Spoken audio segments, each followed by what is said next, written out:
Before he became the founder of al-Qaeda, Osama bin Laden attended Brotherhood meetings in Qatar's capital. Before he declared himself Caliph of ISIS, Abu Bakr al-Baghdadi was welcomed at Brotherhood gatherings in Doha. Yet, the United States recently named Qatar a major ally, despite knowing the small Gulf state manipulates public opinion, funds terrorist groups, and plays both sides of the Shia-Sunni rivalry. How does this small country create so much chaos?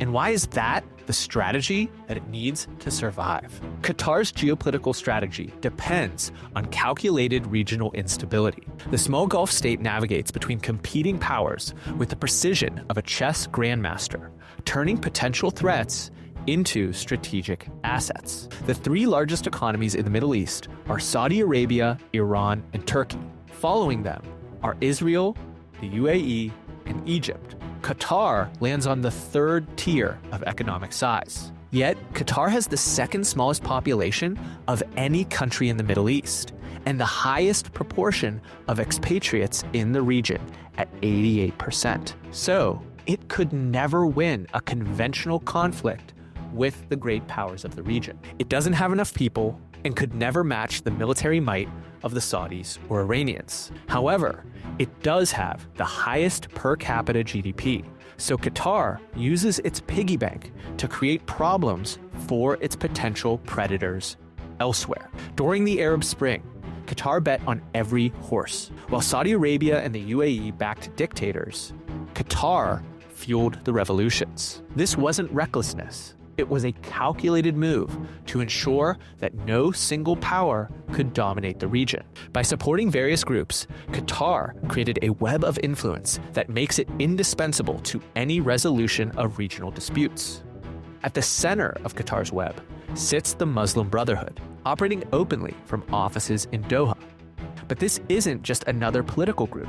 The Brotherhood's Doha branch was the breeding ground of al-Qaeda and ISIS leadership. Qatar didn't just tolerate these future terrorist leaders, they cultivated them. When bin Laden needed funding in the 1990s, Qatari royals arranged donations. When Baghdadi needed theological training, Qatar's religious institutions provided it. Every major jihadist group that has emerged in the last 30 years can trace some connection back to Qatar's Brotherhood network. This explains why Qatar refused to join Saudi Arabia, Egypt, and the UAE in labeling the Brotherhood a terrorist organization in 2014. The Brotherhood wasn't just an ally, it was Qatar's talent pipeline. Even today, Qatar maintains this network.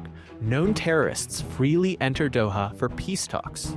Brotherhood clerics broadcast radical sermons from Qatar-funded mosques. And when Western intelligence agencies track terrorist financing, the trail consistently leads back to Qatari banks. Things came to a head in 2017 when Saudi Arabia, the UAE, Bahrain, and Egypt imposed a blockade on Qatar. They accused their neighbor in the Gulf of supporting terrorist groups and harboring many Brotherhood leaders and activists within its borders, some of whom are wanted by the Egyptian government. A de-escalation was brokered, but it's something of a cold peace. Qatar is still providing both state and popular support for the International Union of Muslim Scholars, the clerical arm of the Brotherhood, and has strong relations with the Hamas movement.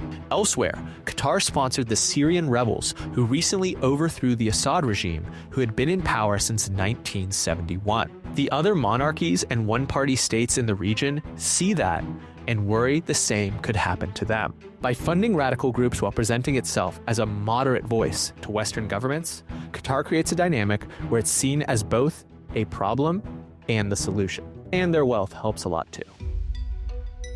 Where does its wealth come from? Qatar shares the world's largest natural gas field with Iran. The North Field South Pars field is estimated to hold 20% of all natural gas on Earth. And here's the key. Qatar and Iran are forced to cooperate because neither can access their share without coordinating with the other. They're literally joined at the wellhead. And this partnership makes Qatar untouchable. Saudi Arabia can't bully a country that Iran needs as a business partner. And Iran can't target the one Sunni state that helps it bypass sanctions. Europe can't afford to pick sides either. Qatar provides 25% of their natural gas. And Qatar uses this position brilliantly. During the 2017 blockade, they simply increased cooperation with Iran to bypass it. But here's where Qatar's strategy becomes truly audacious. While they fund groups that actively attack American interests, they simultaneously host the United States' largest military base in the Middle East. Al Udeid Air Base isn't just an installation. It's the nerve center of every U.S. military operation in the region. Every drone strike, every special forces mission, every aerial refueling operation flows through Qatar. Qatar has spent $8 billion building and upgrading this base since 2003. They've constructed hangars for B-52 bombers, hardened bunkers for command centers, and facilities for 11,000 U.S. personnel. But this isn't generosity, this is insurance. Qatar knows that as long as U.S. Central Command runs its operations from Doha, America can't take serious action against them. Think about the contradiction. U.S. forces at Al Udeid are actively planning counterterrorism operations, while just miles away, Qatar hosts the very groups that they're targeting. American intelligence officials track terrorist financing through Qatari banks, while American generals coordinate with Qatari officials on base expansion. The strategy is working perfectly.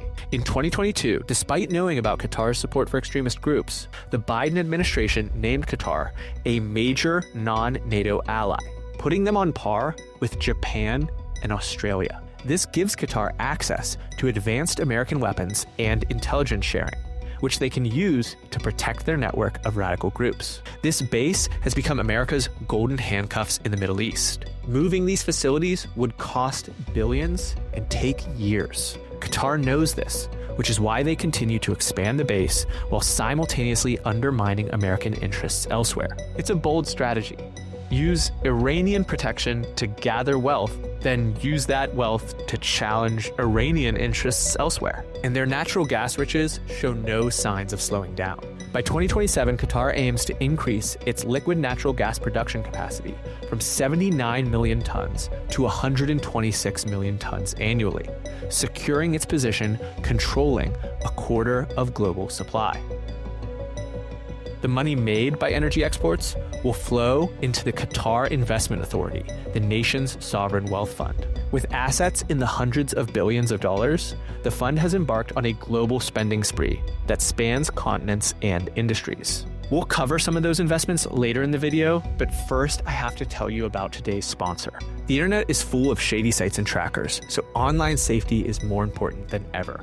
That's why you need a VPN. CyberGhost VPN, today's sponsor, routes your traffic through a secure encrypted tunnel, keeping your IP hidden and your data private. Just turn it on before you browse to encrypt 100% of your traffic through their secure servers, so no one will know your online activity. CyberGhost VPN doesn't keep logs, so even they can't know what you do online. With just a few clicks, you can change your virtual location and unlock geo-blocked content from tons of streaming services, or even snag better online deals and play games blocked in your region. CyberGhost works on all major platforms: Windows, Mac, Android, iOS, even smart TVs. One subscription covers up to 7 devices, perfect for sharing with family and friends. Right now they're offering a deal that's just $2 a month, which is an 84% discount, and it comes with a 45-day money-back guarantee. Join over 38 million users by grabbing your discount in the link in the description below. Compared to other sovereign wealth funds, Qatar's approach is notably aggressive. They focus on both high-profile acquisitions that generate financial returns and geopolitical influence. In London alone, Qatar has become the largest single property owner, with holdings including a 95% stake in the Shard and outright ownership of Harrods department store. This soft power approach allows Qatar to shape narratives favorable to its interests, influencing policy debates and public opinion in subtle yet profound ways. But it's also making substantial investments in winning the hearts and minds of its neighbors. Beyond military bases and financial investments, Al Jazeera serves as Qatar's most effective instrument of soft power, shaping regional narratives while presenting itself as an independent news organization. Founded in 1996 by Sheikh Hamad bin Khalifa Al Thani, Al Jazeera quickly gained traction with its high production values and bold programming that covered Arab events often ignored by other outlets. The network's coverage of the Arab Spring in 2011 proved to be the turning point. As protests swept across the Middle East, Al Jazeera's cameras provided a platform for protesters and highlighted long-simmering social issues. This approach angered several regional governments, who saw Al Jazeera as an active participant in fomenting unrest. Al Jazeera's role in shaping narratives favorable to Qatar's interests became increasingly apparent. The network's support for various factions, particularly Islamist groups like the Muslim Brotherhood, aligned closely with Qatar's foreign policy objectives. Qatar expanded Al Jazeera's reach into Western markets with the launch of Al Jazeera English in 2006, challenging established media giants like CNN and the BBC. However, the network has faced accusations of bias and propaganda, particularly from countries like Saudi Arabia and Egypt. The network's willingness to provide a platform for groups like Hamas has led to accusations that it acts as a propaganda tool for Islamist movements, further complicating its reputation in the West. But Qatar's most insidious influence campaign targets American universities. Since 2007, Qatar has poured $5.6 billion into U.S. higher education. It's not philanthropy. It's narrative control. By funding specific programs and research centers, Qatar shapes how the next generation of American leaders understand the Middle East. Take Georgetown University. Qatar's $1.5 billion investment there created the Bridge Initiative, which claims to study Islamophobia. In practice, it routinely attacks critics of Qatar's allies, labeling them as bigots. When researchers publish papers questioning Qatar's links to extremist groups, the Bridge Initiative responds with accusations of anti-Muslim bias. Northwestern University's Qatar campus received over $400 million to run journalism programs. Their graduates now work at major news outlets across America. The curriculum?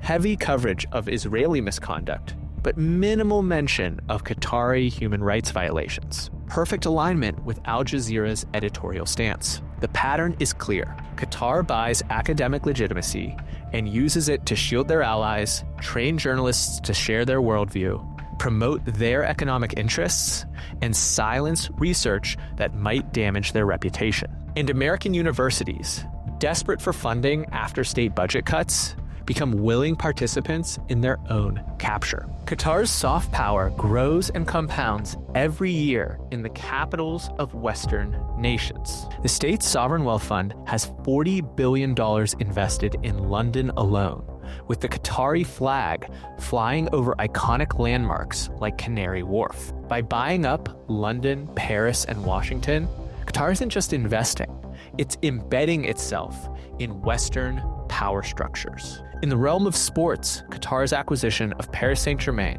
one of the most valuable football clubs in the world, puts them at the center of the sports world and buys the hearts of hundreds of thousands of fans. And Qatar's economic influence is not limited to soft power. The country has been linked to extensive lobbying efforts aimed at swaying Western politicians and policymakers. As the world awakens to Qatar's destabilizing influence, should we expect anything to change? Their actions during the 2022 FIFA World Cup demonstrated its ability to leverage vast wealth to shape international perceptions, even in the face of widespread criticism. The event brought intense scrutiny to the country's human rights record and labor practices. But no major actions followed the attention.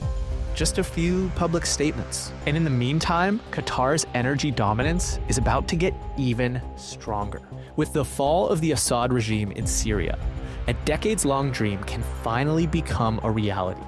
A natural gas pipeline running through Syria, into Turkey, and straight to Europe's doorstep. This isn't just another pipeline. It's a geopolitical earthquake.